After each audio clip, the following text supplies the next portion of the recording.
Mic check, 1, 2, 3, 4, 5. Audio check, 1, 2, 3, 4, 5 for YouTube.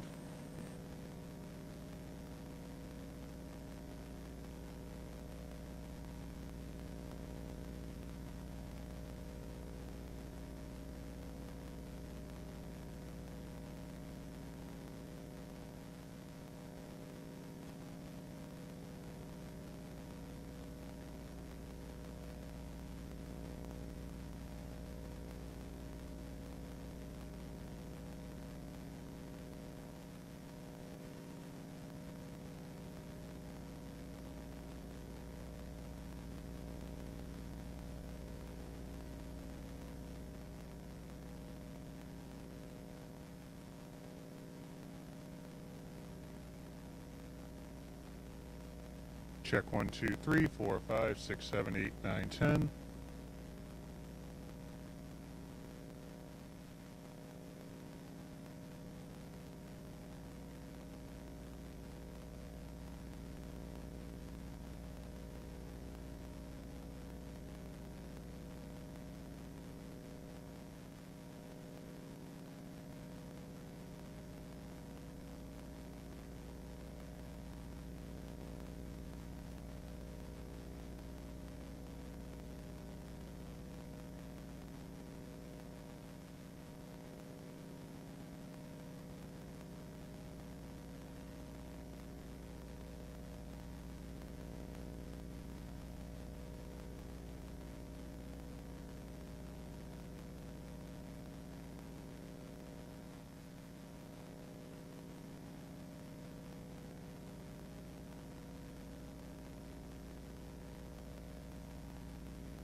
your podcast on the way to work.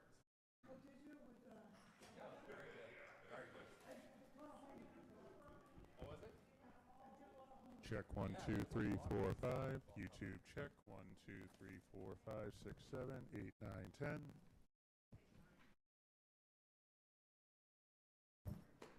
Matter of brains, I guess.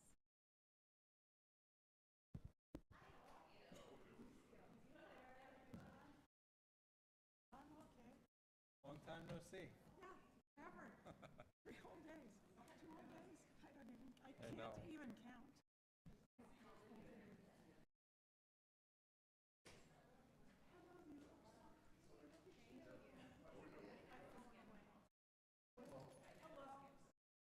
Thing has been going slow.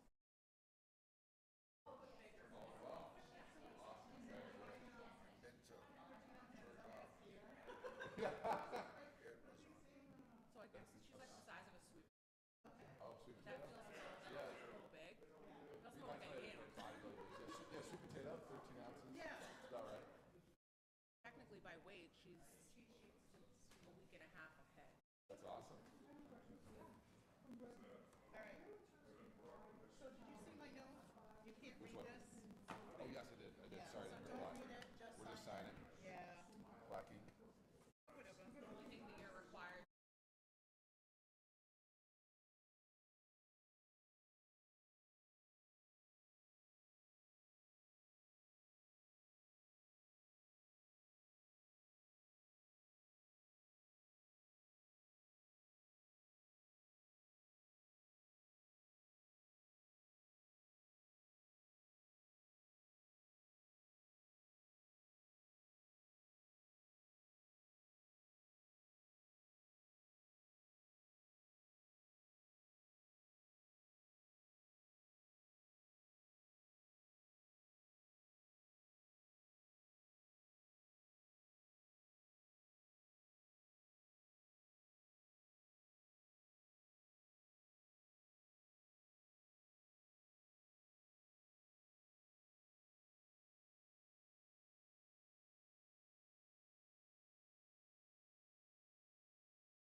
truly get sick. Now, I have to be prompt to be sick. I never take sick days. But I have a Jewish holiday in September that I have to We got a talk lot to of the Jewish YouTube holidays. microphone check. Well, I 1, 2, won't 3, take 4, 2 5, days of 6, Rosh 7, Hashanah. I'll only 8, do 9, 1 day. 10. And YouTube Yom Kippur, microphone I just check. can't work 1, because 2, that's a 3, fast. 4, 5. Where's the school here? It's right in Westbridge, on the Westbridge Water Brockton line. It's, if you're familiar where the Kmart used to be, it's right near Yes, there. this is, okay. It's like, it's 6 miles from just my drove by house. that area, Yeah, it was the old New England telephone It's building. a long way to walk. I Are you could. gonna walk? No, no. So you're giving up college altogether? No, they screwed me this semester. They forgot about me. I have a new acting dean. Yeah. She just completely bypassed me. They lost my availability for them, so I didn't have any classes, which is good in a way. Starting a new job. But January, I'll get back, because I've been there 31 years straight. And they shut off my email the other day, and I freaked out.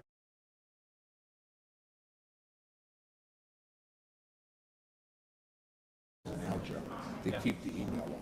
Yeah. Because they'll send you your teaching availability form for the spring over the email. So I said to the dean, how am I going to get my availability form if I don't have access to email? And then all my contacts and everything. It should be there, so. But my union thinks I should grieve it because I'm number 1 on the TCE seniority list. But sometimes you grieve stuff and you piss off the union. Yeah, It's not really. right. Because they have a second semester, like not a second, like accelerated classes that they start in October. Yeah. I'm like, hey, give me a class for that. She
See what they're all gonna be talking.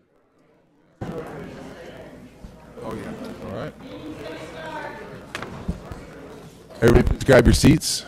Shh. The time is now 7 p.m. I'll call this special meeting of the Bridgewater Town Council to order. Please rise for the Pledge of Allegiance.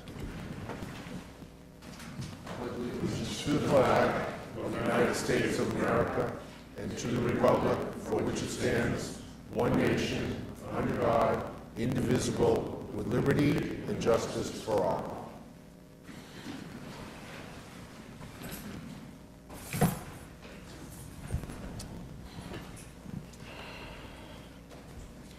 I do not have any condolences this evening, but if you could please all join me for a moment of silence for all of our veterans who have passed here in Bridgewater.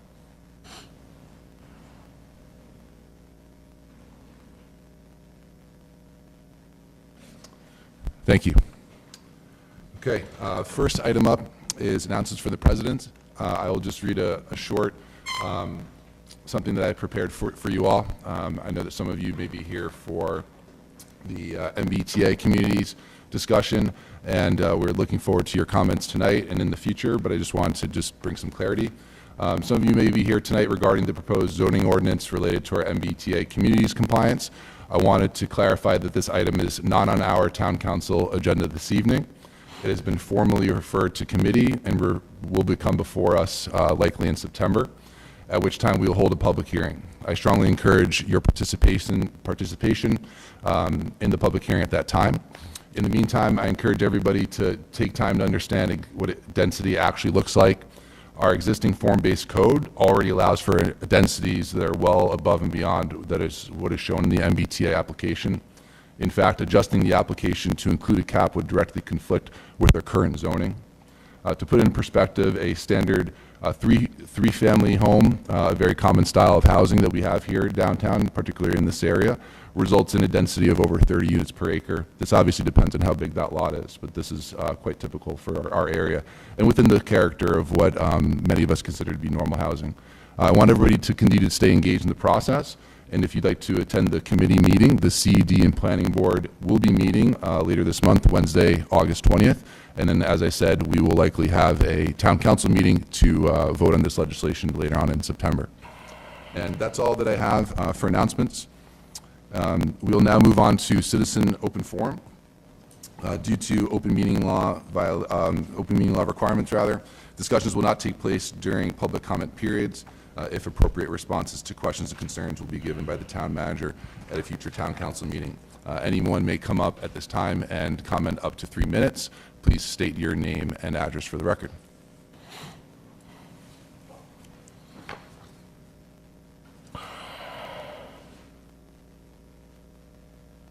Good evening, Janet Hanson, Pleasant Street. Just have a few things, hopefully it's within the 3 minutes. I see that the water rates are going to be discussed, and I didn't look up to see what the water rates are now. So when you discuss it, if you can tell us so we can compare, just for the residents, what the water rate is now so we can see how it compares to the $42.23 that's being proposed. I forgot to look at what my water bill was. And I want to comment on the order 0 FY 26013 to create an ad hoc forensic audit committee. I'm in favor of that. I think it's a good idea, and it's a start to regain trust from the citizens if we can have that, regardless of what the results show. If the results show everything's hunky-dory, that's great. If it finds something that we can fix, that's even better. But I hope it's approved, and if it all goes well, maybe it will allow us to have more forensic audit for things that are in question. So I don't see any harm in doing it. So I would also like to find out, I can't remember why former manager, Mr. Dutton, had switched from town control to have somebody else handle the golf course. So I would like to hear if somebody has that information as to why that even transpired and how does that save us money. So I've always wondered that. So that would be great. I also want to reemphasize that citizen comments should be allowed at all committee members, committee agendas. It should be on their agendas. Not every agenda has a spot for citizen comments, so it allows them not to ask for citizen comments, and I think it's important. I know everybody says they don't have to do it, but it is written in the charter or the town administrator that it's a potential, you can do it, and the state even encourages it. So what's the harm? Put it on the agenda so that we can do it. Concom is one that, and planning board, that don't have it on there, but as long as they do ask you if you have any comments on what they're discussing while they're discussing it, that's good, but to have it on the agenda would be great. And I also, just to be able to have that opportunity to speak. And technology, I don't know what it is, and I know somebody else doesn't have it. I've lost my raise the hand feature on those meetings. I can't always chat. The chats are closed, that you can't chat. But in order for me to raise my hand, I actually have to unmute myself and say, hi, I'm here. So I don't know why, but I know there's some other people that we've lost the raise the hand feature. If somebody can look into that, that'd be great. And the other thing is on Fridays, I know the town hall's closed at 1, but when the taxes are due on a Friday, we should extend the hours to make it easier for people. I know everybody can go the next day or put it in the box, but, one Friday wouldn't hurt to be open later if you're going to have taxes due on the day, which is a Friday. So those are some of my comments right now. We're at time, Mrs. Hanson. Thank you. So, thank you. Those 3 minutes go pretty fast. How you guys doing? Brad McKinnon, 86 Spring Street. So I just drove around town for half an hour to make sure all this is still relevant for, these are items that would have been on my list if I was still on that side. These are questions that, not all of them should be asked publicly, but they should be asked within this building. I'm going to start off with Flag Street.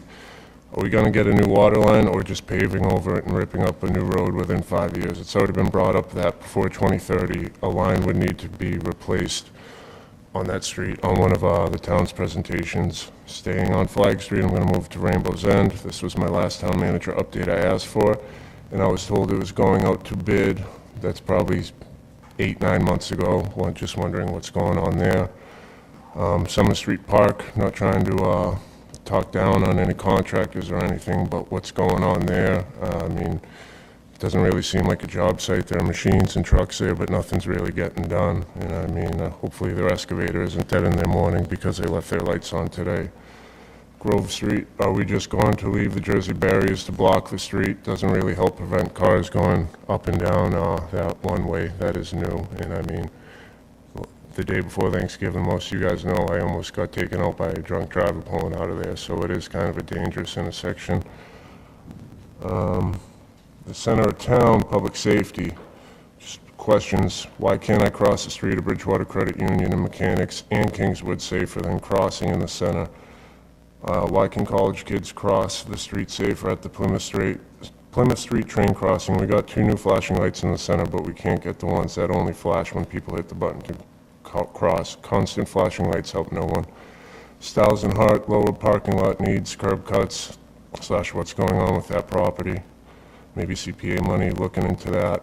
APC on High Street, I'm not found to the owner myself, but like everything else, my ears hear more than an XM radio, and I've heard many good things of what the owner of said property has done for this town.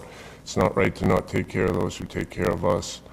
And wrapping up, if you've been on this board for over a year and don't have one resolution or ordinance with your name on it, ask yourself, why am I wasting my time and even worse, the taxpayers' time? You're elected to not just say yes or no, you're supposed to bring in ideas to the table to better the town. Thank you guys, have a great rest of your summer. Thank you, Brad.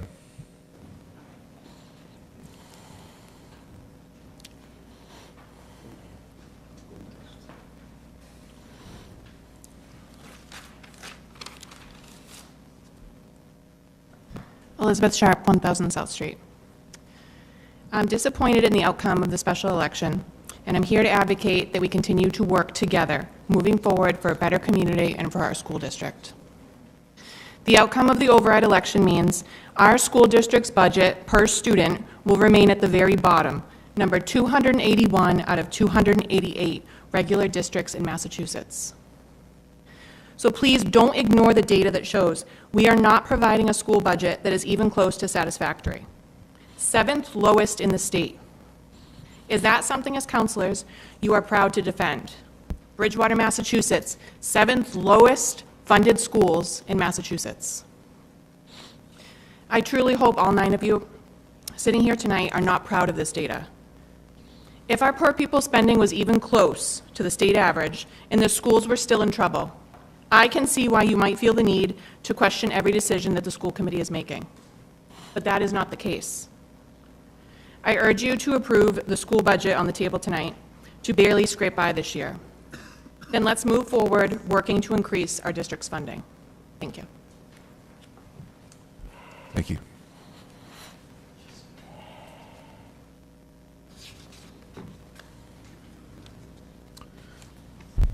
Would anyone else like to come up and speak? I am Tom O'Reilly, 20 Ledgewood Drive, Bridgewater, also Bridgewater Recreation Commission. I have some other format. Now, is the golf course going to be brought up tonight? Was there any memos about the golf course being brought up tonight?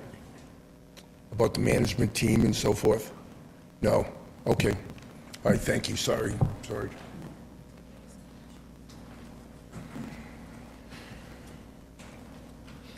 And would anyone else like to come up and speak? Even though Jim Campbell on 144 Laurel Street, Bridgewater, even though golf courses are being brought up tonight since I'm here, I'm wondering how, since a golf course is an enterprise fund and none of the money from an enterprise fund can be put in the general account, how can you have the people running it for 20 years pay off the mortgage, pay everything so the town doesn't pay a nickel, and then you, when it's all done with, you give it out to a company and the money they give back to the town you can keep? Isn't that the same as taking it from an enterprise fund? Number one. Second question, I just heard rumors, but was the contract extended by 5 years just a few days before the town manager left? Do we get reports like you're supposed to, monthly reports? We asked for reports and we can't find them. The Rec Commission, I can't, last time you got a report? You get nothing. And it's kind of funny that the town manager was responsible for hiring, firing, and fees at the golf course and everything. And then they can complain about, I don't know what he complained about, but anyway, the company takes over 20 was the most improvement in golf anywhere, went up 20% everywhere. So of course the golf course in Massachusetts, golf course made more money and everything like that.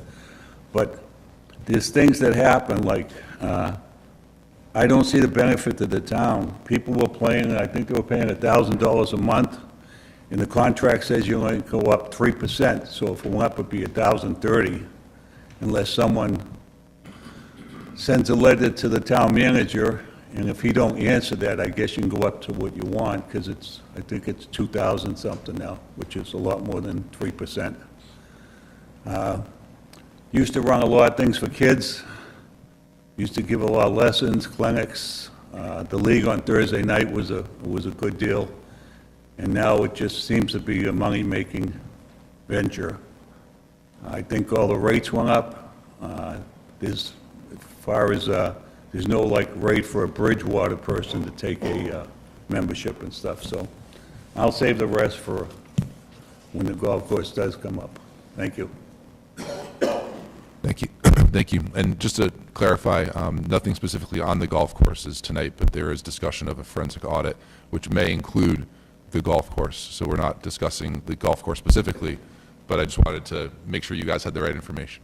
No, I agreed, and I know you don't answer questions, so I figure if I tell you tonight, then maybe next time When it does go on, you'll have answers to the questions, that's all. Thank you. Thank you. Could I also just add, could the Recreation Board be invited?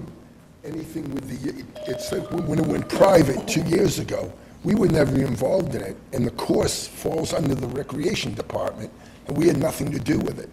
So if you do talk about it, I'd like to see if we can at least get our hands around it, that we know, if it does fall under recreation, and we have no say at this time on it. And I think we're losing a lot, and we don't get any of the numbers. Nothing comes to us. So I'm not sure who's watching the numbers, but we're not getting them. So thank you again, and we look forward for some communication, so we know when to come to see you. Thank you. Thank you. Would anyone else like to come up and speak? Hi, my name is Peggy Farrell. My husband and I have lived in Bridgewater for 45 years, moved from one end of town onto Boxwood Lane. And our son lives here as well. Wonderful town, wonderful people. I just feel like we've lost our way. I just feel like we're a nice little country town, and all of a sudden we're just in flux. We had wonderful teachers. All of a sudden we don't have teachers enough for the students.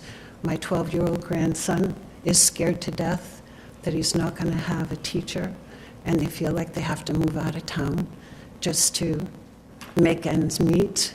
Our taxes have escalated to the point where we're on Social Security, and I don't know how we can stay.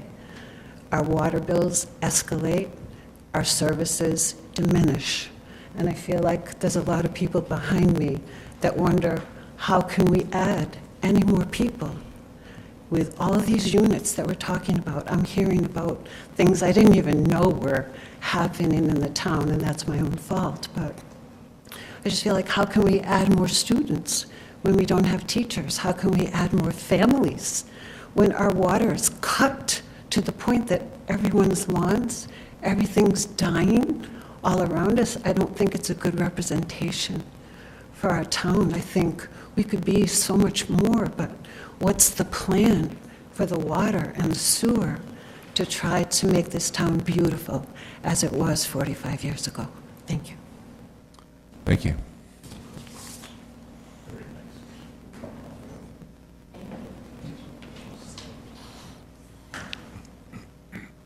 My name is Jack Brace. I live on Pine Street. My street has been done over, resurfaced, and it has a double yellow line on my street, which means no passing. I've seen cars go down my street more than 85 miles an hour. They go so fast that when I'm looking at out my bay window, I see the car here, and I go to the other window to look down the street, and the car's already gone. It's terrible.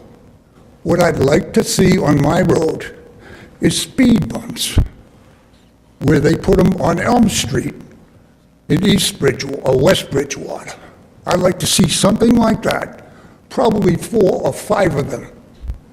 The speed limit is 30 miles an hour on my street. It's sickening. I'm surprised people haven't got killed on my street, but somebody will.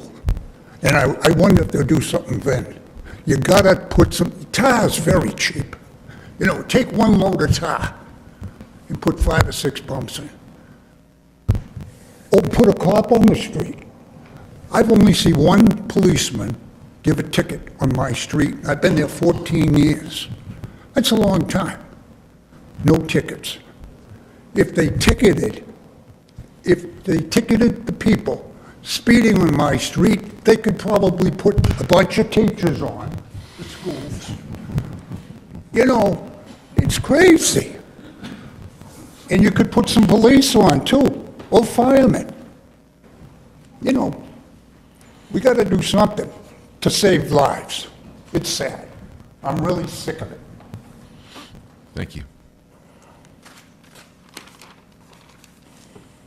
That's Pine Street. Don't get it wrong, please.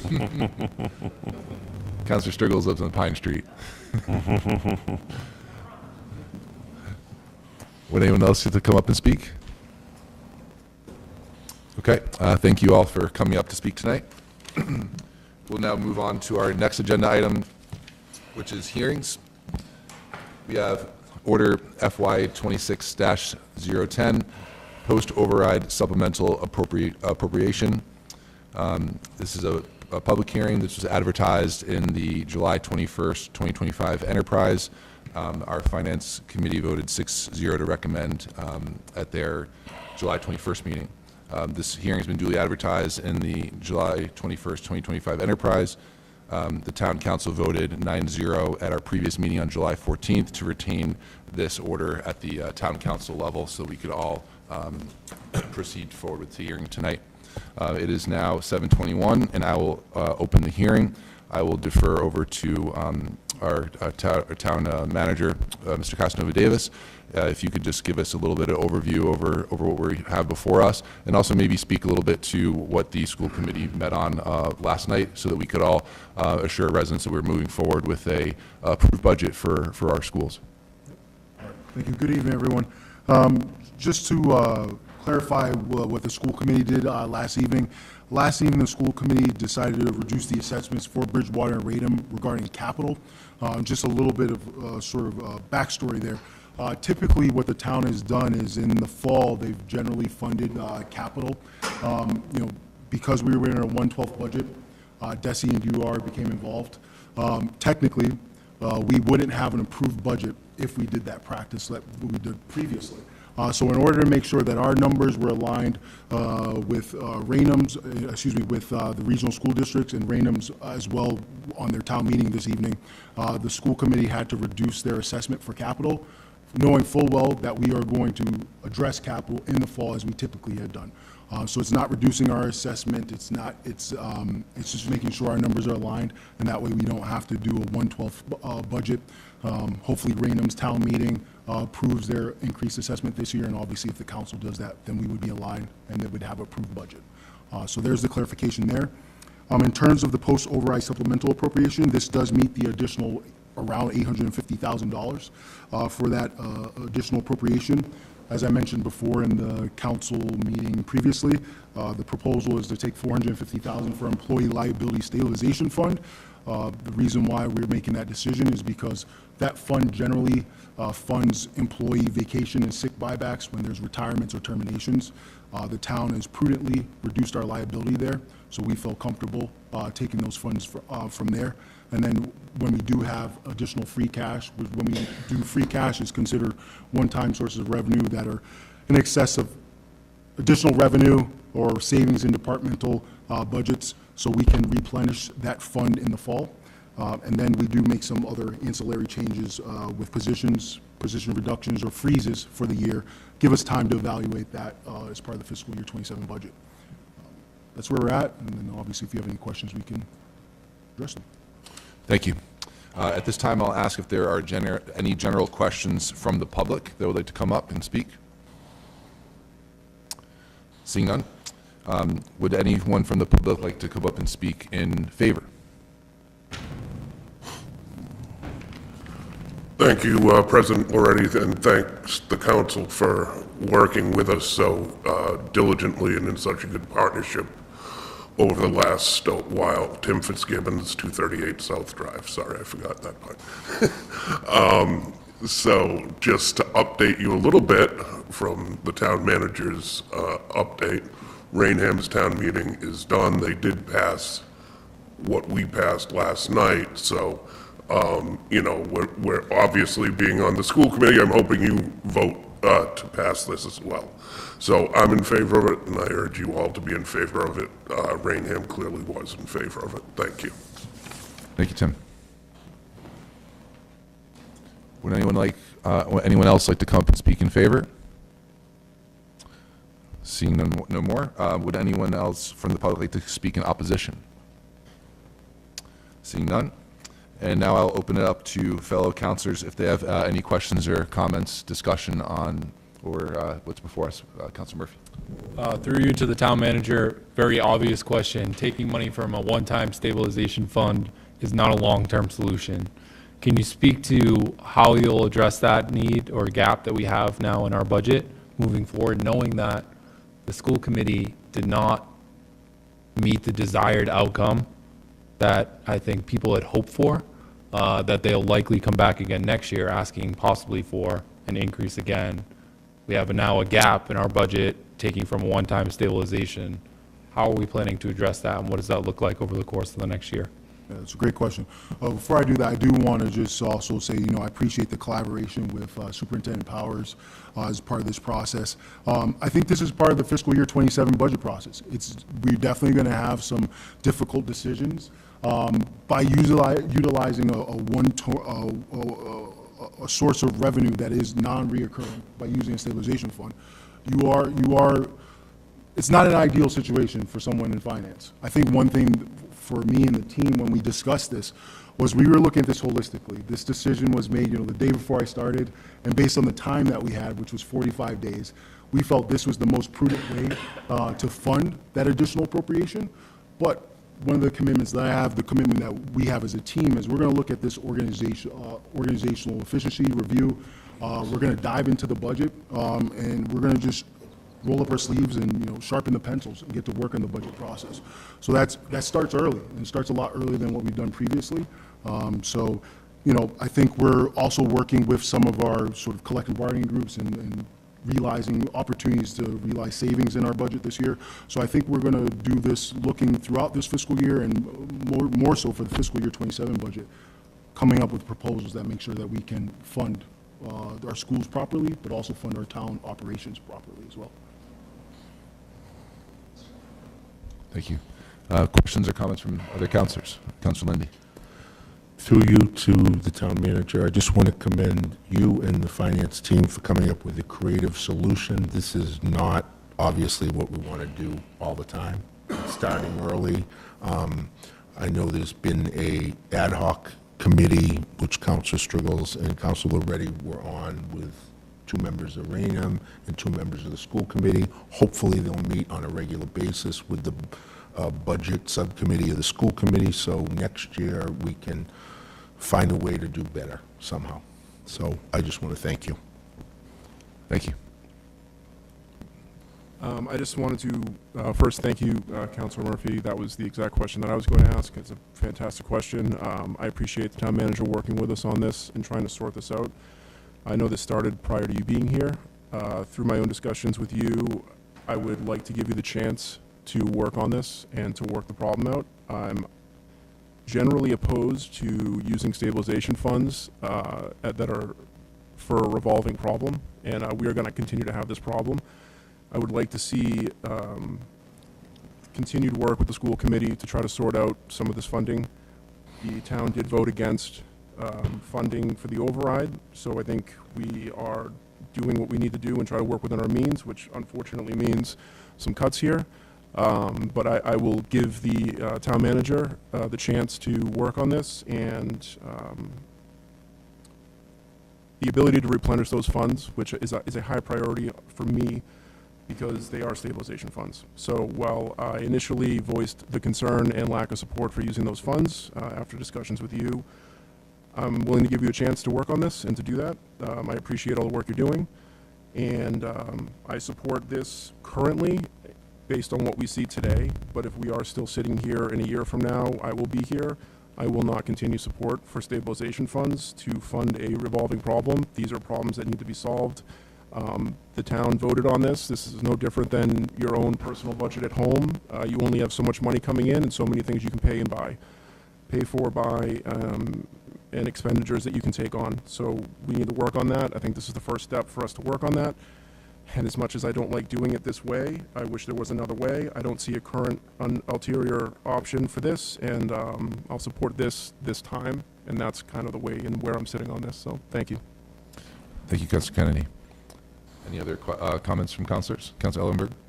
Yes, Mr. Casanova Davis, I would like to thank you for coming to a solution that kind of keeps things together, not perfectly certainly, but keeps things together somewhat.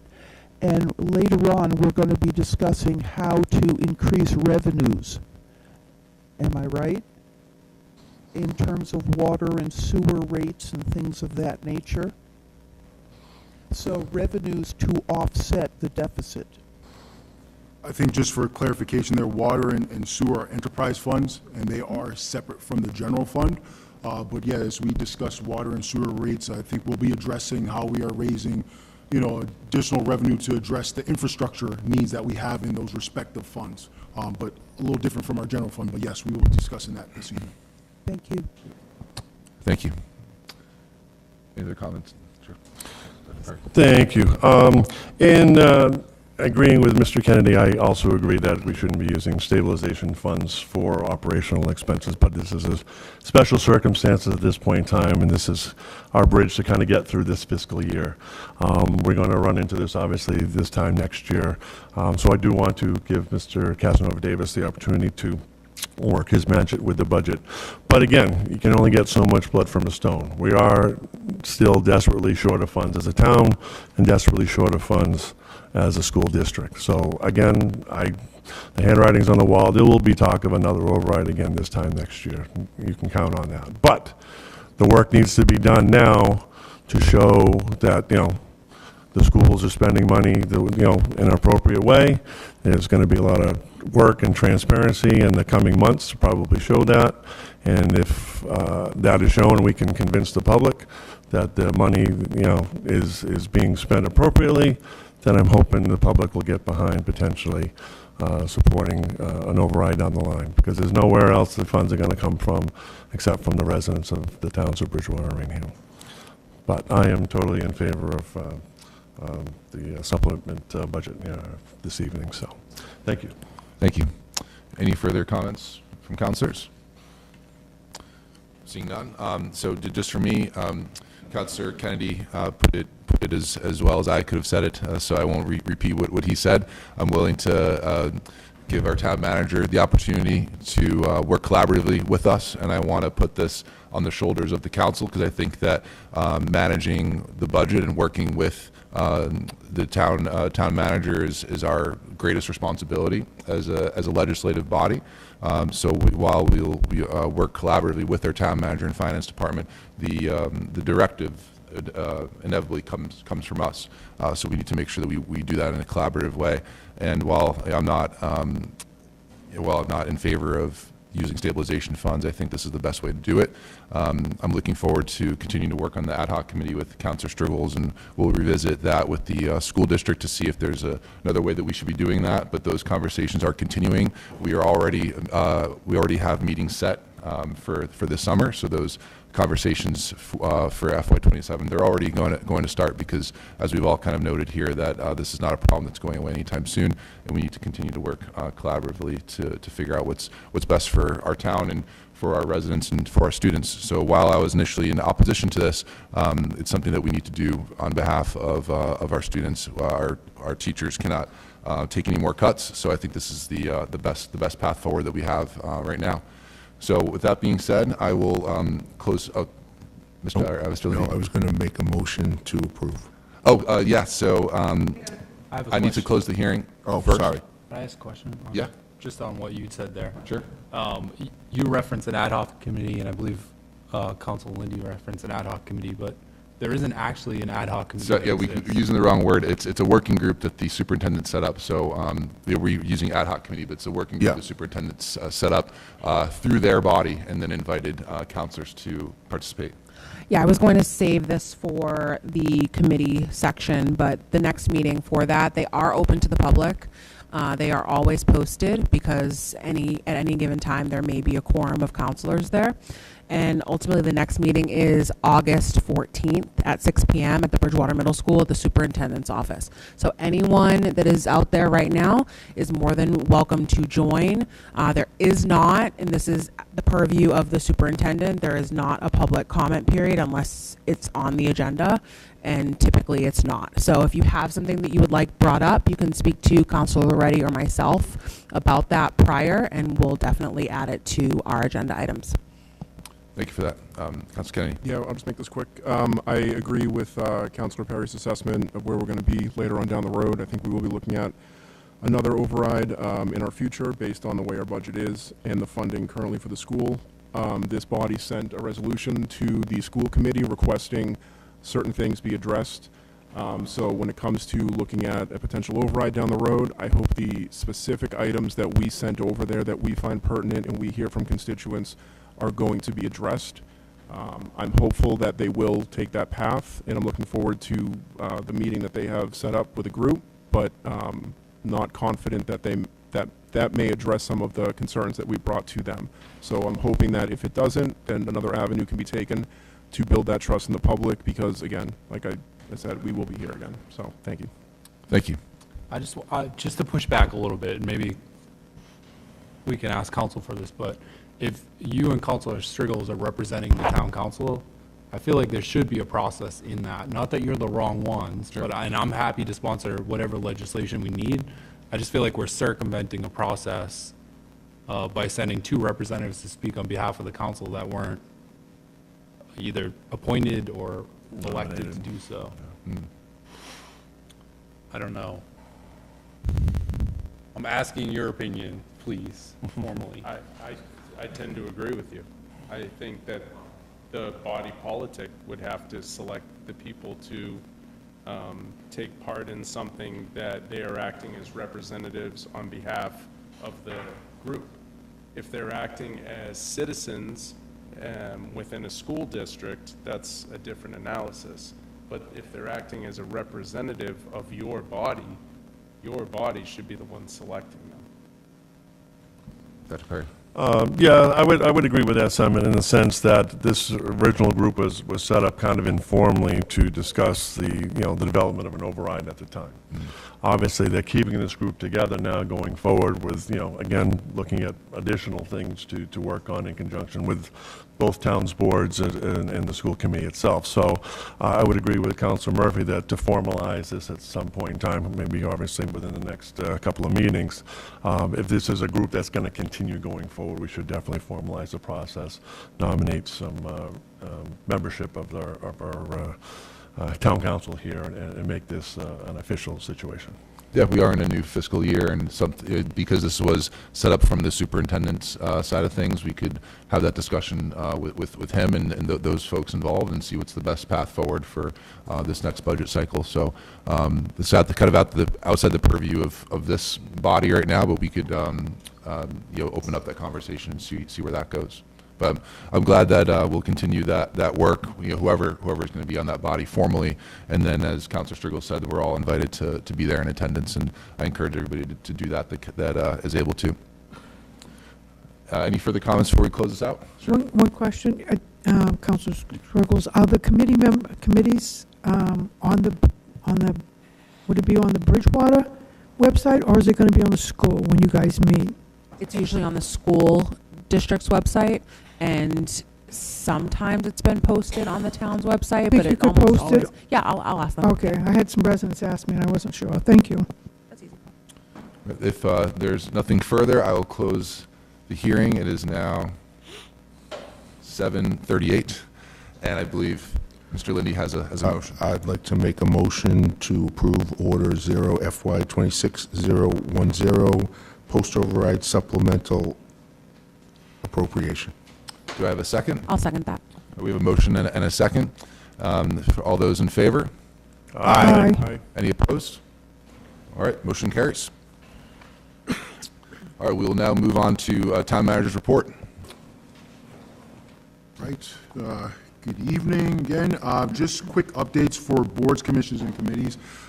Today, we posted on our website, we have it's the same page on our website, but boards and commissions, we've outlined the various vacancies that we have for our various boards and commissions, and they're updated as of today. I particularly want to make a point to say that we have 2 vacancies for the Citizen Advisory Committee, and that's obviously a very important committee. It helps make sure other volunteers and residents in the community are considered for the other boards and commissions. So I just wanted to make a point of saying, please volunteer, please take time to take a look at that page and see if there's any opportunities to volunteer your time to the town. So it's that for the boards and commissions and committees. Can I ask a question? Sure. So I ran into one of the members of the Open Space Committee, and they need members too. They haven't been able to meet for a while. So I just wanted to put that on your radar. I promised them I would do a public service announcement at the council meeting for them. One thing that, I've tried to join, and this will be over time, 3 year, but I've joined some various committees and to just introduce myself, get to know, and we have had some quorum issues. So yeah, we're encouraging people to take the opportunity to volunteer and serve and help the community move forward. So yeah, take a look at our boards and commissions page. Okay. The next item is a community engagement update. I briefly mentioned this at our last council meeting. I plan to host a couple of listening sessions, meet and greets. We have a couple of dates scheduled. One, and we will put this on our website and our social media, but one will be August 20th, 10:30 at the Senior Center. And then we're going to have another one at August 25th at 5 here at the Academy Building. This is an opportunity, to meet with me. I want to hear directly from you. I've heard, concerns. I've heard, ideas to move the community forward. I want you to know, I want to listen to you. I want your engagement. It's important to me. So I will host sort of on a monthly basis, open town manager office hours as well. And so we'll publicize that moving more forward.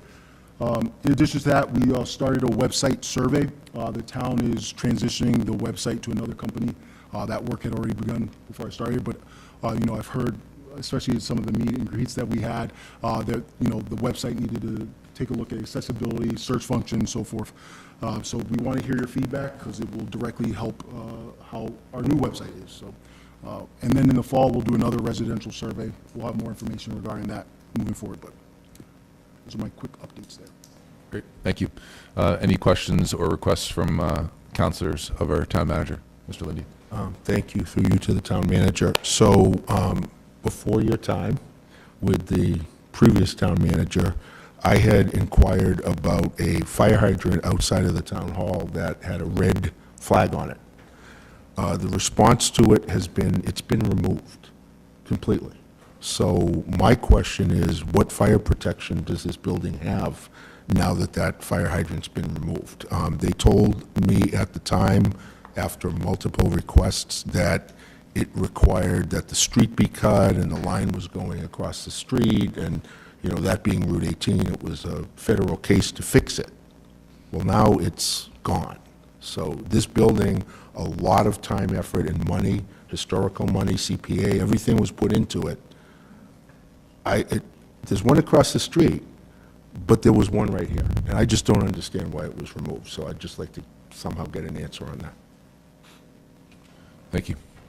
Sean? Through you to the town manager. This is just a common question that I get, and it was even brought up this evening. So if you could, I would appreciate an update on Flag Street, where we're at, the timetable on it. It's in my district, one of the most commonly asked questions that I get, because the street is an absolute mess, and everyone is very concerned about their cars. So just an update on that would be appreciated, so that I can get that information back out to the people in my district in District 3. Thank you. Thank you. Councilor Ellenberg? Yes, and I heard from several constituents about Whitman Street, that Whitman Street needs updating, that it is in horrific shape. Thank you. Councilor Murphy? One thing we discussed at the last meeting, and realizing this is a special meeting, so it may not be why it's on there, but we discussed the MBTA compliancy, whatever we want to call it. And I asked for a list of grants that either we received or will be receiving as a MBTA community, so we can demonstrate either a benefit, or if there's not a benefit, we can show that as well too. But I'd love to know that if we are in compliance, X amount of dollars is what we were able to get from that. Thank you. Thank you, Mr. President. Through you to town manager. I'm not sure who's in charge of this. It was confusing, and I looked at the home rule. The committees can come before us, but it doesn't really tell me who will ask them. So I'd like to know, do the president ask the committees to come before the town manager? Because I like to start seeing one at least a month, because we haven't had it, and we've requested quite a few. Thank you. Thank you. Anything further? One more, Councilor Murphy kind of jogged my memory on something else I wanted to ask. So at our last meeting, there was a connection made between MBTA zoning and the grant that was received for the Hanson Farm, that we would not receive that grant. I had multiple citizens ask what the connection was on that. So if there is a direct connection to that grant, I would appreciate that. If it's just the state will stop funding grants for our town if we're not in compliance. That's a different situation. So I would just like some clarification on that if you're able to provide it, or maybe the director of that department can provide that. But that was something that was brought up multiple times over the last week or so. Thank you. Anything further? Okay, thank you. We'll now move on to legislation for action. First up is Order FY 26-007, acceptance of gift. This is from the Lepecki Family Trust. Budget and Finance, we met this evening, and Councilor Murphy, we voted on this. You were not there, so I'll give the update. We voted 2-0 to recommend. The Finance Committee voted 6-0 to recommend. Anything further from our town manager? I know that we've already discussed this, but anything further on this one? No, we just appreciate the gift donation, and we'll work with the finance team to see how we prudently utilize these funds for the community. So we really appreciate it. That, just to speak on behalf of myself and the council, we're very grateful again. $198,000 to the town. This will be used for a number of different uses: library passes, community events, a number of other things that I can't remember at the top of my head. But we're very, very grateful, and we thank the Lepecki Family Trust for that. So with that being said, I'll entertain a motion. So for moved. approval. Thank you. Second. We have a motion and a second. All those in favor? Aye. Aye. Any opposed? Great, motion passes. Okay, next up, Order FY 26-011, FY 26 water rates. Budget and Finance met this evening, and I believe you were there for that one. I was, yeah. We had a great detailed presentation at our last town council meeting regarding the water and sewer rates. And so basically the Budget and Finance Committee looked at this and determined that it was appropriate. One comment that did come up is Councilor McGrath mentioned the impact that this could have on small businesses. And so we are looking a little bit deeper into who exactly would be impacted by which rates. And so I believe our town manager is going to follow up and get us a little bit more details on that. But nevertheless, the Budget and Finance Committee did recommend 3-0. Thank you. And the Finance Committee voted 6-0 to recommend on their July 21st meeting. I'll entertain a motion for approval and discussion. Second. Thank you. And any discussion on this one, councilors? Councilor The one thing that we did discuss was our town manager told us it's for 1 year, and then he's going to look at it and see where we go from there. So I like that idea. Thank you. Councilor Ellenberg. Yes, what I like about this is that it has incentive for conservation, because it is charging much more to those who are the big volume users. And so that gives incentive to curb one's water usage. So I think that this is very good. It will provide money for the enterprise fund and help us upgrade our equipment and also help us conserve water. So I'm all in favor of this. Thank you. Yep, I think that this is a pressing issue that we've all heard about, and we had a great presentation at our last meeting. I think this is what we need to do. I don't like raising rates, but we have to fix our water system, and that's just what we have to address, water and sewer, which will be coming up. So the only way to address that is through funding it and increasing the rates. The tiered system they explained, I think, works out very well. I think increasing the rates and the explanation as to the water connections and the investment, or the money that those rates bring in, was great. This also provides us a way to pay for things that we may need in the future, which is very important, so we're not behind in 10 years when we get there. I think that was a really critical part of this presentation that we received, and what we're looking at doing. Just to address a question that was brought up earlier by a citizen, because I have the rates in front of me, currently for what I would consider to be a house at 5/8 or 3/4, that's it's $25, and that's going up to $27.50. That's probably the average size on a house. A 1-inch line to your house and meter is $75, and that's going up to $82.50. So it's not an enormous increase, and I think we saw the projections and where it's going to go, and I think that we need to fix our water and sewer. So thank you. Thank you.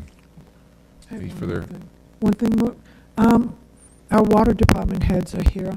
If we could invite them up if they wanted to, speak any more about this, or tell us something that maybe we don't know, or questions that they've heard. Yeah, do we have any questions for our DPW water department specifically? Sure. Yes, I have a question. Out of our total water usage, how much does the college use out of because we are the host town, and they are using our water. And how much do they use? Do they use a third? Do they use a quarter? Do they use half? I don't know, and I would really like if our water department could tell us that. Come up to the mic.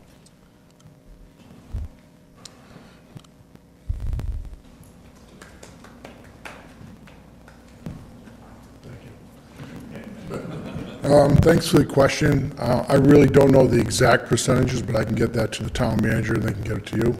Thank you. You're welcome. Mr. So, Town Manager. I'm assuming that the council is going to take a vote soon.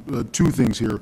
One thing that I do want to highlight that I really think is important that we sort of addressed at the last meeting, but the average residential combined bill with this change in structure is going to be saving, or is 7% lower than the previous structure, right? And that's important to realize. We do have a lot of water infrastructure needs and desires, obviously, we have to pay for them, but with this adjustment in the structure, it is actually, the average resident would be paying 7% less under this structure than they would in the former structure. So I think that's important to highlight. Second, I do want to just take a quick moment to just recognize Jonas, who is our water and sewer superintendent. He's retiring on August 13th, and he served the town for over 22 and a half years, and so, and thank you.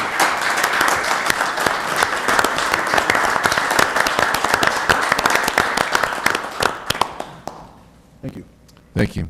Yes, speaking a little bit more to the rates, and Councillor Ellenberg, what she brought up is that this does shift, and correct me if I'm wrong, this does shift some of the liability to our larger users, and that's how we're able to raise additional funds. People are going to say, how are we raising more money, but my bill isn't going up as much? That's because we're shifting some of the burden, or more of the burden, to some of our larger users, like like BSU and our larger commercial users of water. So that's why we're able to keep residential rates as low as we possibly can, while at the same time raising money for our water enterprise fund so we can make those dire capital improvements that we need to make. But as our town manager said, the increases are less than they would have been under the previous structure. Councillor Kennedy. I actually just wanted to comment on that because I realized after I said it, $25 and $27 doesn't mean a whole lot to a whole lot of people. So for an average quarterly rate right now, if you're paying $88 in your quarterly, you would be going up to $102.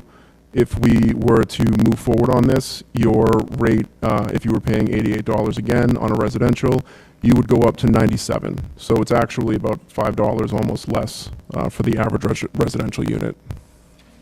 Thank you for that. With all that being said, I'm going to put this to a vote. All those in favor of approval? Aye. Aye. And any opposed? Okay, motion carries. Sir, may I ask a question? Can it wait till citizen comments at the end? We're not able to take questions at this time. Okay. Thank you. Next up, we have Order FY 26-012, FY 26 sewer rates. Budget and Finance meeting met earlier this evening. Councilor Murphy.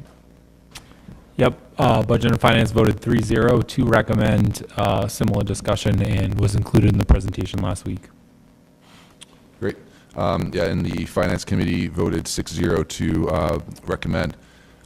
With that being said, I'll entertain a motion for approval and then a second and for discussion. So moved. We have a motion and a second. So any discussion on this? This ties in with our water rates, but just to speak to this a little bit, our sewer rates were a flat rate before, so this is a tiered system. Again, it's going to shift some of the burden to our heavier users. Before, everybody was paying a flat rate, which was pretty outdated, so we're now moving to more of an updated rate system for our sewer. But Councillor Lindy. I was going to ask through you to the town manager if we could explain the rates and Because on the surface, it looked like a 20% increase, but it's actually similar to the water. Sure. I guess, so I'm understanding your question. Let me take a stab at it and see if I answer your question. So in the current structure, as Council President Loretti said, we were all users, no matter what their meter size, were paying a fixed rate of $60. In this proposed structure, it lines itself with our water, and it's based on meter size, but volumetric usage as well. So for example, if you look at the current structure, a Tier 1 user is $4.38. In our current structure, and the new proposed structure is $4.06. So the actual rate for usage drops under this proposal because we do get some more revenue based on the fixed charges that are based on meter size. So what we are really associating with is equitable, right? Obviously, a larger meter, generating more demand, et cetera, so the increase is larger in those areas versus a 5/8 residential meter size. Special question? Yes. Any further discussion? Councilor Striggles? I would just say that this, just like Councilor Kennedy reiterated with the water, this goes hand in hand with the water. If we don't combat our problems in a marathon-like maneuver, we're never going to fix them. And this is the best way to combat them now and to create a system that we can see if it works. And if it does work, amazing, and we keep it up. But knowing that it's going to be for this year, I think it's a good trial run because we have massive bills coming up with water and sewer that are collectively going to be very expensive for the town when we have to go and fix them. So better to get started on those things, and I'm very appreciative for the presentation, being able to outline things in such a efficient manner where it's palatable not only to us as counselors but for residents alike. Thank you. Any further discussion from councilors? Just one more point. Sure. Last year, the sewer rates went up 50%. So this is obviously a much better plan. It's a trial for 1 year, and hopefully it'll work. I'm sure it will. And then we're off to a much better start. Thank you. President, one thing I would just add as well, this group and our team is really committed to being transparent with the public and with the council. We will have some more meetings regarding water, particularly because there has been a lot of concern about water capacity, groundwater, et cetera. We will have some more meetings where we will sort of highlight for the community what we are doing and what the plan is to address these issues, timelines, and in a clear and concise manner. We'll make sure it puts on the website so people can find that information readily and have it available to them. So that's something that we will do moving forward as well. So that's important to me. It's important to our team. Great. If no further discussion, then we will put this to a vote. All those in favor, say aye. Aye. Any opposed? All right, motion carries. Last for legislation for action, we have order FY 25-073. This is for the town clerk's salary. The Finance Committee voted 4-1 to recommend the salary change at their 7/21 meeting. Budget and Finance, we voted, this is back in June 26, to recommend with the salary change, which is now here in our agenda packet. Councilor Murphy, did you have anything to add to this? Any comments? No, I'll just say that we did reduce the overall number from the original number that was submitted. And so this would be roughly a $2,000 raise for our town clerk, or 2.5%, which is close to in line with the rest of our employees for the town. And so I think this is a good justified amount raise for our town clerk. Great, thank you. With that being said, do I have a motion for approval and a second for discussion? So moved. Second. A motion and a second. Any further discussion from councilors? Just a quick question. Sure. Was there any change or effect on hours for the town clerk based on the change in monies? I don't believe so, but if our town manager could speak more to hours, it's an elected position, so if you could speak a little bit to that, if at all. Yeah, I mean, elected position, technically, they can set whatever hours they determine. For the staff underneath, the non-union employees or clerical staff, they are governed by our office hours, the town office hours, but I can't speak to any change in hours. Nope, no problem, thank you. It's in our budget. I believe that initially our town clerk elected to work more hours than it was originally in the previous budget. I don't have the exact numbers in front of me, but it was more hours than it was originally in the budget from the previous year. So. Thank you. Could I just take a moment as a former town clerk? Yes. To say that the town clerk comes in and works whenever the town clerk needs to work. So from my perspective, there were many times when I worked way more than regular amount of hours. I'm sure the current town clerk does as well. I know she does. And also, when the town clerk needs to take a day off, they can take a day off, because it is an elected position. It's not one that we really own, that the council really owns. Thank you, Mrs. Hunt, appreciate that. Thank you. And we did have, 3 elections in the last year? So we've been busy in the town clerk office. Any further discussion? I happen to know, too, that the town clerk is in the office pretty close to every day at about 7 o'clock before the town hall opens. So I think she definitely does her due diligence, and she also she doesn't take health insurance from us. So that's a real big savings if she did. Certainly is. Just a basic question. How does that line up with other town clerks in the area? Yes, this is something, I'll let Councilor Murphy go after me, but yeah, we did a review of town clerks in the region, and it's a hard position to kind of compare, because you have to go by municipal size, and then some of them are elected and some of them are appointed. But that being said, this is in line with the town clerks in our area. It's actually lower than some of the more immediate municipalities. So like Easton's town clerk is very, very well paid, but it's hard to compare municipality because the demands of the job are a little bit different depending on the situation. But Paul, did I miss anything? No, I think that was great. I think one thing we looked at was population size of comparable towns and also budget size, total operating budgets of those towns. And to Councilor Reddy's point, it's really hard to take those data points and try to apply them in a comparable way to Bridgewater when you look at population and town budget, to try to get them to align correctly and have the same form of government processes that we're doing here. So it was something we did look at extensively and talked about in the Budget and Finance Committee meeting. And I would tend to agree that I think she's on the lower paid side if all things align comparable wise. Great, thank you. Thank you for investigating that as well. Sure. Anything further? All right, we have a motion on the table, so we'll go to a voice vote for approval. All those in favor? Aye. And any opposed? Great, motion carries. Okay, we are done with legislation for action. We'll move on to new business. Order FY 26-013, an order creating an ad hoc forensic audit committee for the town of Bridgewater.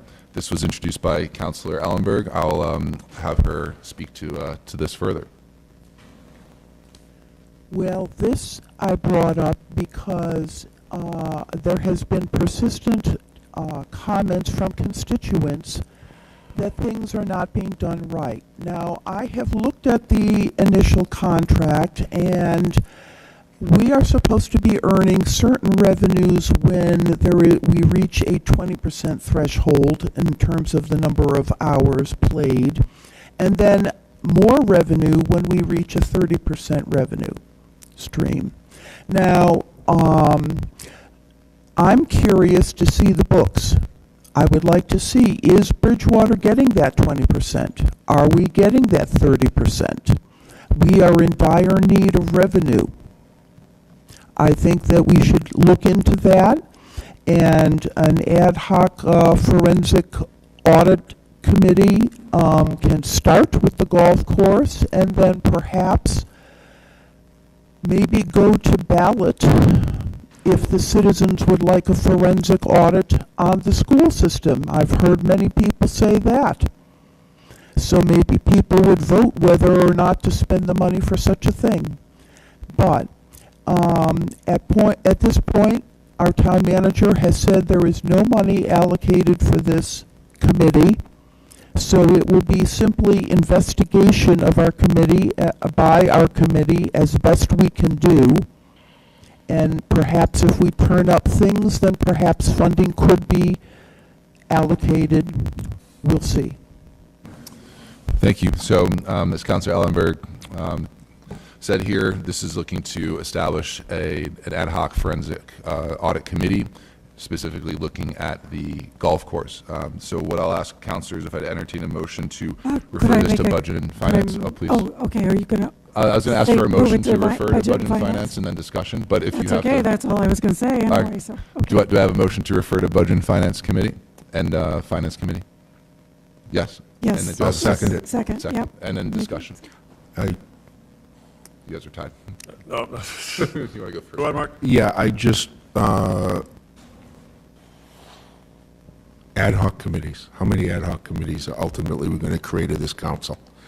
We have a Budget and Finance Committee. Personally, I don't want to put words in their mouth, having served in that position before, I think Budget and Finance could possibly do this role, okay? So I'm just bringing that up as a suggestion. I mean, we got a Downtown Revitalization Ad Hoc Committee, we got a TIF Ad Hoc Committee, we have, we have a committee structure. Unfortunately, in our own council rules and in the administrative code, there's nothing that says what any of these committees do other than Budget and Finance. There's nothing for CED, there's nothing for anything, and I think we need to probably correct that through legislation. I think we should look at everything, auditing. I mean, the school committee is doing an audit. I think it needs to go a little bit further than what they're proposing to do, but it would be a good start, but I just wonder if it could be within the existing structure. Could I make a comment on the same thing? Sure. On exactly the same thing, because we already have committees. Some of our committees aren't even meeting or working yet. Let's use what we've got. I don't see any reason why we need to create more committees to do the regular work that's already there. Thank you. Dr. Perry.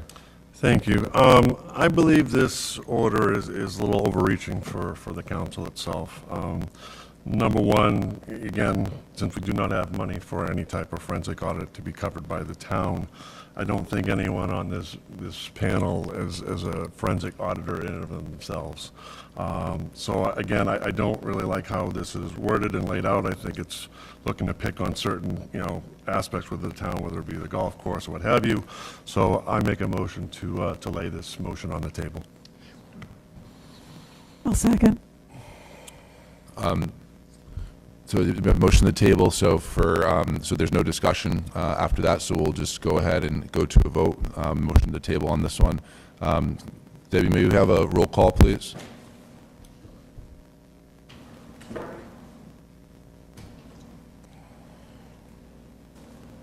Mr. Kennedy? No. Ms. Ellenberg? No. Ms. Striggles? Yes. Ms. McGrath? Yes. Mr. Loretti? No. Dr. Perry? Yes. Mr. Murphy? Yes. Ms. Hunt? Yes. And Mr. Lindy? No. By 4. 5 in favor, 4 opposed. Motion The passes. motion passes. The motion's tabled, or order is tabled. Tabled. Okay, we'll move on to citizen comments. Due to Massachusetts open meeting law requirements, discussions will not take place during public comment periods. If appropriate, responses to questions and concerns will be given by the town manager at a future town council meeting. Anyone may come up at this time to speak for up to 3 minutes. Please note your name and address for the record.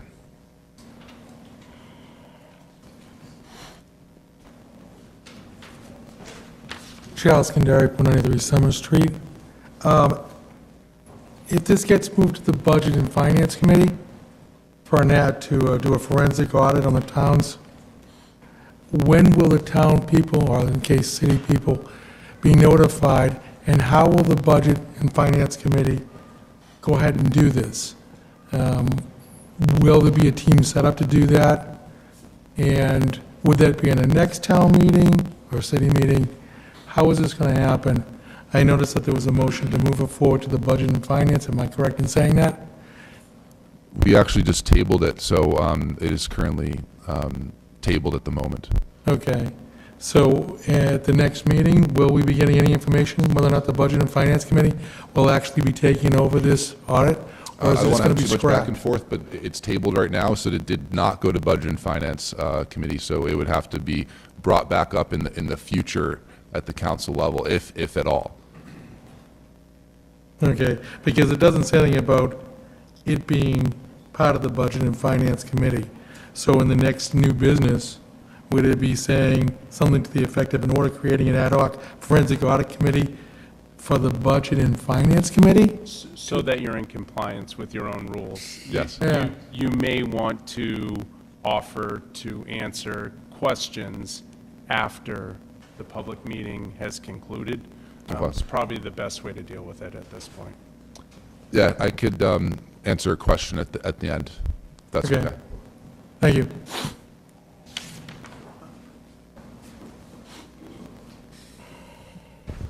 Janet Hanson, Pleasant Street. It's kind of what I was wondering.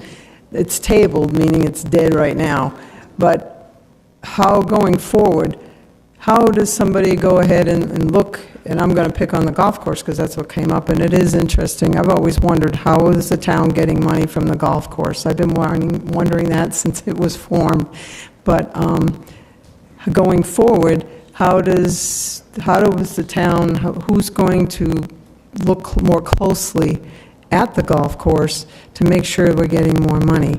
Regardless if it's an ad hoc committee or not, it would be nice to know that somebody is going to take the time to look at that particular one I'm going to pick on, because everybody would like to know, are we making money on this? Are we spending money for somebody else to manage it? I never understood why it was, and my husband the same, why it passed on to somebody else to manage and have the town have to spend money, pay somebody else to do what the town should be doing. We could save money if we're not paying somebody else to manage it. So I would like somebody to look at that, ad hoc or not. Somebody needs to look at it. Thank you. Thank you. Mike Flaherty, 468 Forest Street. I've been Commissioner of Recreation when Mike Dutton gave the management company at the golf course the contract. Before that, I was one of 4 guys that spent 2 years building the clubhouse. Every nail that went in, 4 of us built it, like a barn raising. Okay? Charlie Simons told me the average that the town made for after the mortgage was paid off in 20 years was $440,000. Plus the town took another $135,000 to do the payroll for 8 people. So if you add those 2 figures up, 440 and 135, that's a lot of money. Now, the Inspector General for the state has said one of the biggest ripoffs for towns is management companies running golf courses. Okay? The Inspector General said that. He suggested that every night, someone from the town and someone from the management company do the books and make the deposits together, not just the management company. All right? There's a lot of area here with the management company, the golf course, ripping off the town. A financial audit, a forensic audit is the way to go. There's a lot of money that's not being given to the town. I don't know how much it was given this year by the management company. The other thing is, the golf course, the way it's structured, is not friendly to any people from Bridgewater. All right? Let's go back in history. That golf course was built by volunteers from this town, Ronnie Adams especially. But there was a commission of 16 guys that put in all kinds of time and hours to build that. And that was supposed to be for recreation. There was supposed to be snow skiing in the wintertime, and the rates for Bridgewater people were supposed to be kept down. That's not the case. It's not being done that way. The second thing I'd like to bring up, I was here a couple of meetings ago, and I invited every one of you people to come down to my shop where hazardous waste was dumped on my land by the contractor who was being supervised by the town and a licensed site professional. Not one of you people came down, and you're supposed to be the representative of the townspeople. You should try to find out the truth of what's going on. It's a disgrace. You're supposed to be representing the people of the town. I'm out. out in left field somewhere, and no one has shown any concern about what's going on. I'm trying to rectify this without suing the town, but I've already spent quite a lot of money on myself to rectify this. Thank you. Thank you.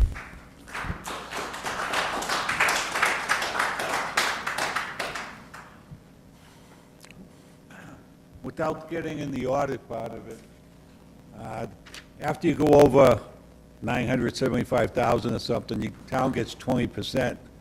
So when you allow the golf course to go up $1,000, when the contract said they only go up... I'm sorry to interrupt. You did it before, but can you do name and address again for the record? Oh, I'm sorry. Thank James you. Campbell, 144 Laurel Street. Thank you. Why would you allow them to go up to $2,000, which would be $1,000, which you would only get $200 for? Why wouldn't you call them in your office and say, we'll let you go up to $2,000, but we want 600 of it? You know, things like that. These are just things you can see without even figuring anything out. You know, there's a lot of things that happen. What he said about, I was on the golf committee and I was 38 years in recreation. We ran it, let Cochran, Jennison, and Mullins run it for 2 years so we could learn how to do it. Then we took over. He was right, we were paying the full note on the bond, 466, I think it was 135, so like he said, that brings it up. We also were paying for the employees' benefits. So we're up over $700,000 we were paying. Now you don't pay the bond anymore, it's all paid off. And that was supposed to be recreation, to help with stuff, anything you do with the golf course. But it's no longer there. But, I mean, just without a review of it, if you want to know how to run a golf course, the Inspector General came out in 2009 and told you, the guy running the cash register shouldn't be counting the money. The money should be deposited by a town employee.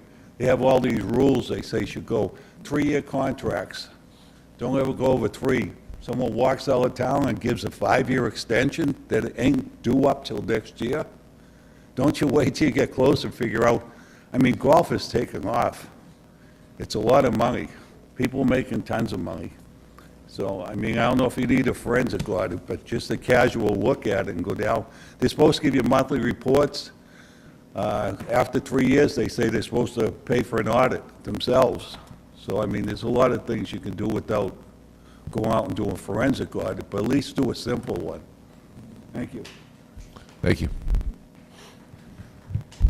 Hi, Andy Hoy Thomas, 9 Trinity Circle. I wanted to thank you all for voting to use the stabilization fund. And I watched the new town manager nod when they gave you the year we're going to need, and an override's going to be put forth again. I look forward to collaborating with you all in getting, whether we need an override study, collaboration with the working group, or what have you. Our children are going to need more. They deserve better now, and we're going to need to work together. So I just want to thank you for voting yes on this for this year. Thanks.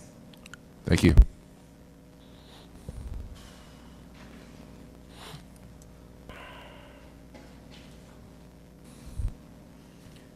John Donna, 261 South Street.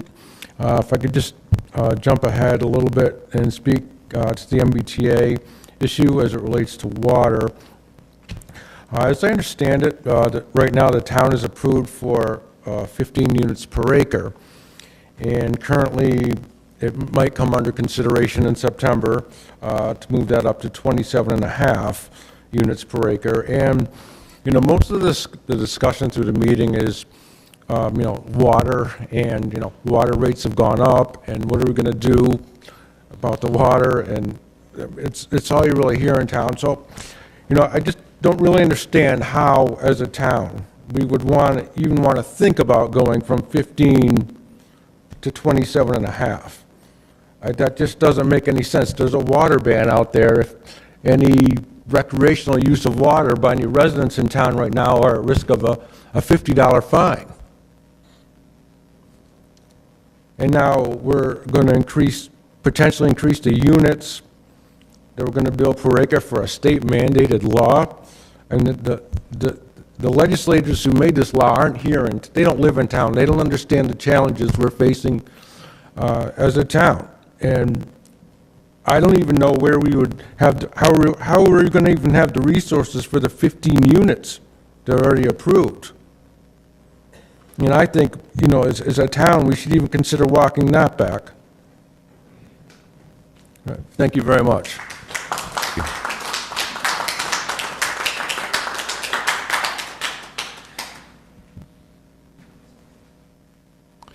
Would anyone else like to come up and speak? Okay, thank you all for coming up to speak tonight. We'll now move on to council comments. I'll start with Councillor Lindy. First of all, I just want to thank all the citizens that came out.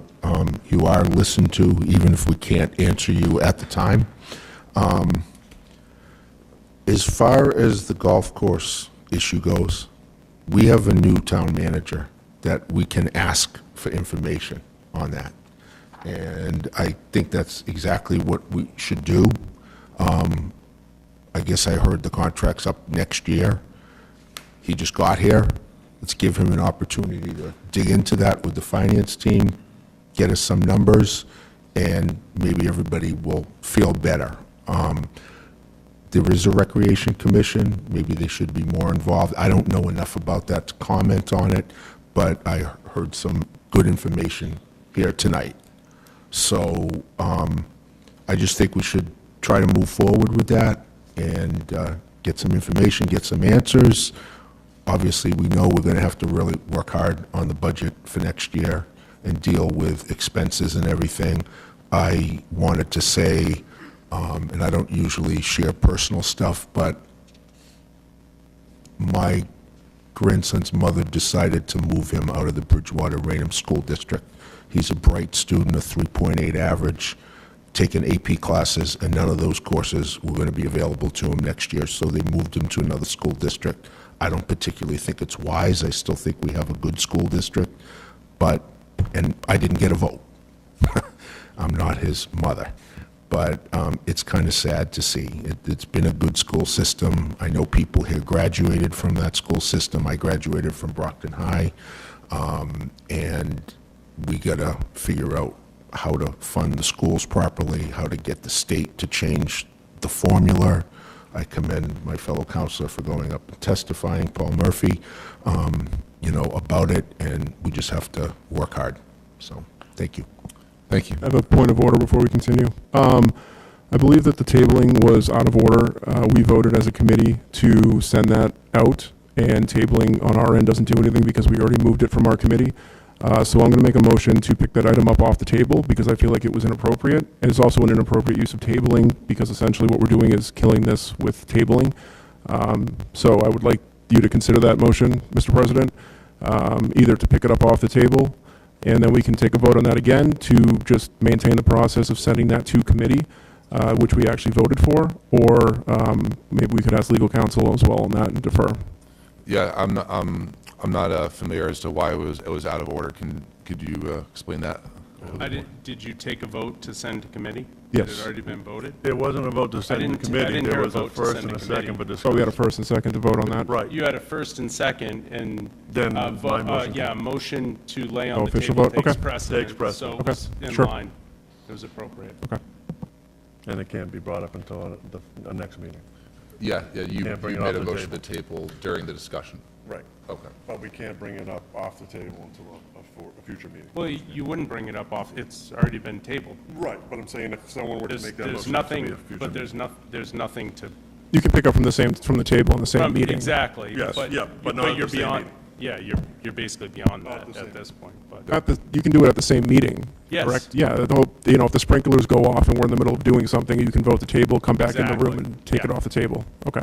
I don't think we're in the same discussion at this No, point, we're but not. yeah. We're not. Yeah. Okay. Councillor Hunt, I think we're on to you. Okay. I want to thank all the people who come to listen and to speak. I remember times when there were only like 4 or 5 people sitting out there, and so it's really wonderful to know that people are paying attention. And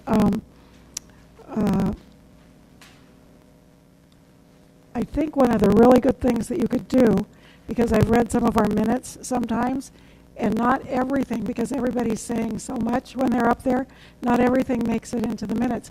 If you could write them out, write what you're going to say out ahead of time, and just pass it off to Debbie when you get done, then she'd have a copy of everything that was said, and that could be included in our minutes. So when I go back and look at it, I'm not trying to guess who said what that I don't quite remember if I didn't take fast enough notes from it.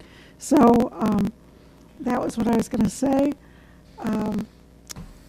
I was going to say it's great news about the website improvement. That's incredible, because as somebody who sat with that website for years, it really needs a lot of improving.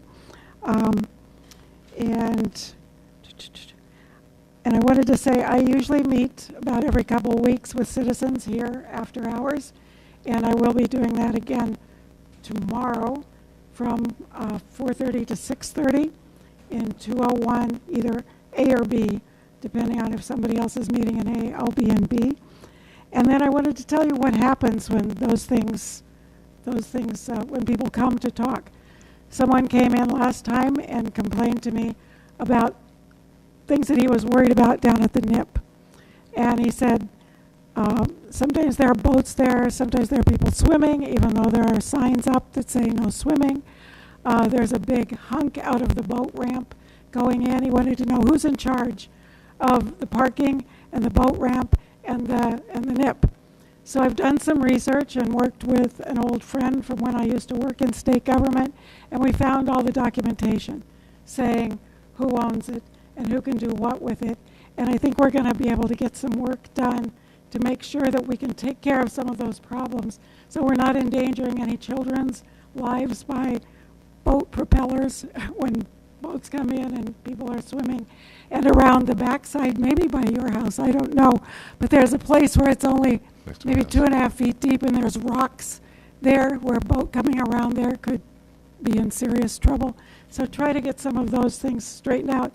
And that's what happens when citizens will come and talk to you about something that I didn't know anything about.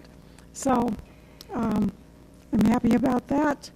And I think that's about it, about enough for me to say. Thank you. Councilor Murphy. Yeah, just three quick things. First, as it pertains to the golf course, I do want to say that we did have a discussion about this at the June 17th Budget and Finance meeting. We went in depth about the golf course, and our finance director and acting town manager at the time presented us with a PowerPoint presentation that really laid out the revenues and the users, and it looked at the last 5 years.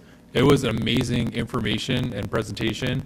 We also learned that the golf course was producing revenue that was being put back into the operating budget for the town for the first time ever, I believe, over the last 2 years. And so I realize we've had a change in leadership, but maybe if our new town manager could work with our finance director to get that information to the recreation board, I think it would be immensely helpful. There was a lot of good information in there. If you have access to YouTube, you could even go back and look at the meeting itself too, but that was a concern back in June, and so I asked those questions, and we got a great presentation then, and I think the recreation board deserves it as well too. The next thing I'll say is the MBTA piece. I did ask again tonight for that grants piece, what we've been awarded. I'd like to understand very clearly what we in Bridgewater are getting or could get being in compliance with the MBTA that towns like Milton or Middleborough aren't getting because they're not in compliance. So we voted on this 2 years ago. I supported it 2 years ago because I was told our town would benefit from it. We're 2 years later. I want to know how we benefited from it, and hopefully we can lay that out for folks to educate them on that. And then the final thing I'll say is this past Monday I had an opportunity to walk through our new fire station with the project manager. It is an incredible space. I am excited for our fire department, for our town.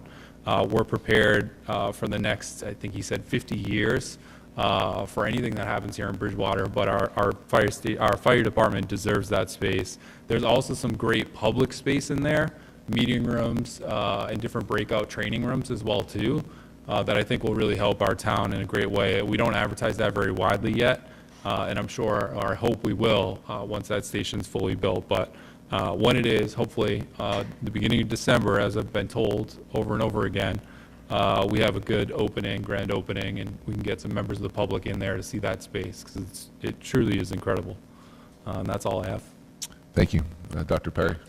Thank you. Again, to echo the sentiments of Council Murphy, again, there have been some presentations that have been made before the council before in regards to the golf course.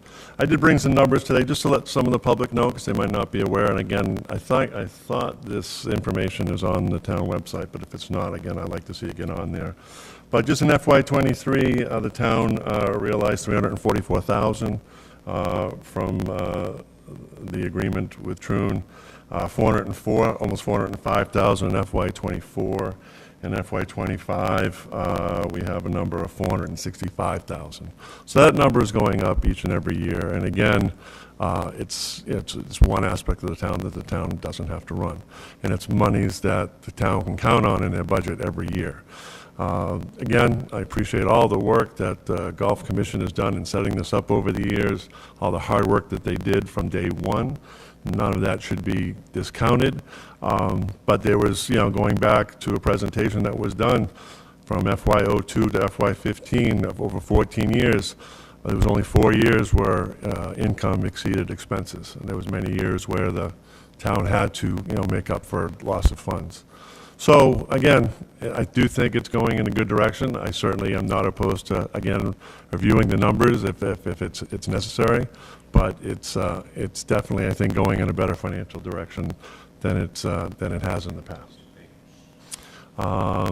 Secondarily, I know a lot of the talk going on, and we'll get into more in our meetings in September regarding the density, and this is certainly a hot button topic for a lot of people. I think some information being passed around on social media is inaccurate. Basically, our form-based code and our paperwork that deals with this basically states that we have an allowed residential density of 18 units per acre. Okay, the state has a minimum floor of 15 units per acre. But based on the decisions of our planning board, could grant bonus density depending on certain aspects of up to 26 units per acre. That doesn't mean that everyone automatically gets 26 or 27 units per acre. So for those that have questions, go onto the website, look up the form-based code, look up all of our information regarding this, and get educated. Don't just count on information that's being passed out on Facebook. Outside of that, that's all I got. Thank you very much. Thank you. Councilor Striggles? Thank you, Mr. President. I just want to thank, as I always do, everyone who comes out and engages not only during meetings, but also via email. I had a lot of very productive conversations over the last 72 hours, so I appreciate that with a lot of constituents. And I just wanted to let everyone know that the first TIF ad hoc meeting did take place in between our meetings on 7/23. And Mr. Cormier, the representative for the Broad Street project, did come and provide us some updates and give us the ground floor of the starting point of all of our conversations. And we will be meeting tomorrow at 6 p.m. in the conference room for our second meeting, and Bob Ruley will be in attendance for that via Zoom. So if you are interested in attending, it's a hybrid meeting, so you can either come in person or hop on the Zoom link. We do offer 2 public comment periods, so please feel free to speak and give us your opinion. And our whole goal is to be as comprehensive and as mindful as possible while still understanding that time is of the essence when financial pictures are involved. So we have to be sensitive to not only that, but we also need to be sensitive to what the residents in the town also want. So I'm encouraging everyone to attend, and I look forward to seeing you. Thank you. Councilor Ellenberg? Yes, thank you for everyone who's been paying attention to issues. Thank you for coming out, and that's all for now. Thank you. Councilor Kennedy? I also want to thank the public for your involvement. We need that involvement, and the more people that get involved, the more business we can get done with the better input from the public. And I'm also going to say that I'm happy that we are able to move forward on water and sewer, as these are the primary concerns in town. So organizing that, putting us on a better track going forward, I think is the right thing to do. So I'm glad that we were able to come together and agree on that, as well as something else in here. The supplemental override, again, I don't like doing it that way. We discussed that at length, so I'm not going to go too deep into it. But I'm glad that we were able to come together, discuss it, and have a productive discussion, and generally agree on the direction that the town's moving. I also look forward to the questions being answered from our town manager as best as your ability, and a lot of those are questions that a lot of people in town do have from all the councilors. So I look forward to those answers. So thank you. Thank you. Vice President McGrath. Thank you, Mr. President. I voted no on the golf because I can't pay $50,000 for an audit, and I know this is dear and close to your heart. So being on the finance and budget, I'll glad working with you. I'm an avid golfer, so I can have insight on that. I can get the information that we got from Laurie, and we should go down and take a tour of the golf course, which I like to do, and the bar and all that. I do want to find out more information because the residents want to, and you've been talking about this since you become a council. So I'll be more than willing to work with you on this. I was going to explain that, but it was tabled, so I'm willing, I'm working with you. Okay? All right. All right, thank you. As for myself, thank you to Councillor Hunt for digging up the agreement regarding the NIP and who has jurisdiction over that area. I did review it. I didn't have a chance to thank you, so I want to thank you publicly for that. It is, I think, from like the 1980s, so we'll just double check to make sure that that's still the most updated version of that. But thank you for looking that up. I live on the lake, and safety is a huge concern over there. So again, thank you. And Councilor McGrath, I'll also echo your sentiments. I'm happy to dive into the golf course issue as well. We did do that in June, and I think that that issue, amongst a number of issues, should be looked at, and it's something that we're willing and looking forward to doing. So I'd be happy to do that work with you. I want to thank the councilors for coming to a special meeting tonight. I'm glad they were able to meet for the intended purposes of passing the supplemental budget for our schools. I know that it's not the number that they wanted in the beginning, but I think that it's a step in the right direction. And like I've been saying for a while now, the work for FY27 has already begun. I'm looking forward to working with our new town manager to make strides forward for our community and our schools. We will be back here a week from today, so I know it's summertime, but we knew going into this that we'd all be busy. So thank you all for being here tonight, and thank you for residents for coming out this evening as well. I appreciate all of your input and your participation. With all that being said, I'll entertain a motion for adjournment. So moved. Second. Motion second. All those in favor? Aye. Aye. We are adjourned. Huh?